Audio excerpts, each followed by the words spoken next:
ಮಕ್ಕಳಿಗೆ ಸಾಮಾಜಿಕ ಜಾಲತಾಣ ಬಳಕೆ ನಿಷೇಧ, 16 ವರ್ಷದೊಳಗಿನ ಮಕ್ಕಳಿಗೆ mobile ban.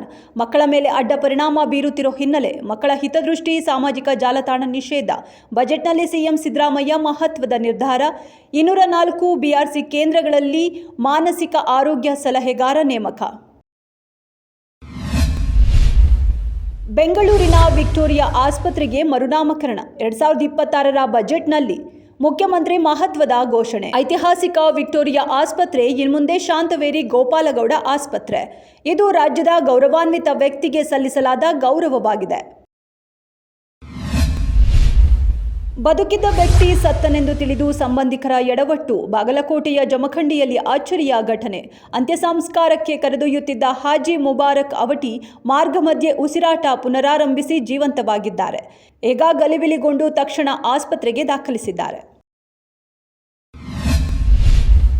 K R ಪುರಂನಿಂದ Mysuru ರಸ್ತೆವರೆಗೆ 40 kilometre ಸುರಂಗ ಮಾರ್ಗಕ್ಕೆ ಬಜೆಟ್ನಲ್ಲಿ ಸಿಎಂ ಘೋಷಣೆ. 40,000 ಕೋಟಿ ವೆಚ್ಚದಲ್ಲಿ ಸುರಂಗ ಮಾರ್ಗ ನಿರ್ಮಾಣ ಉದ್ದೇಶ. ಮೊದಲನೇ ಹಂತದಲ್ಲಿ 17 ಕಿಲೋಮೀಟರ್ ಉದ್ದದ ಉತ್ತರ ದಕ್ಷಿಣ ಕಾರಿಡಾರ್, ಹೆಬ್ಬಾಳ ಸಿಲ್ಕ್ ಬೋರ್ಡ್ವರೆಗೂ ಉತ್ತರ ದಕ್ಷಿಣ ಕಾರಿಡಾರ್, ಹೆಬ್ಬಾಳ ಮೇಕ್ರಿ ಸರ್ಕಲ್ವರೆಗೂ ಸುರಂಗ ಮಾರ್ಗ ಹಾಗೂ ಮೇಲ್ಸೇತುವೆ ರಸ್ತೆಗೆ 2,250 ಕೋಟಿ. ಅಡಿಕೆ ಬೆಳೆಗಾರರಿಗೆ ಮಹತ್ವದ ನೆರವು ಘೋಷಣೆ. ಎಲೆಚುಕ್ಕಿ, ಹಳದಿ ಎಲೆ ರೋಗ ಹಾಗೂ ಇತರ ಕೀಟ ರೋಗಗಳ ನಿಯಂತ್ರಣಕ್ಕಾಗಿ 10 ಕೋಟಿ ಅನುದಾನ.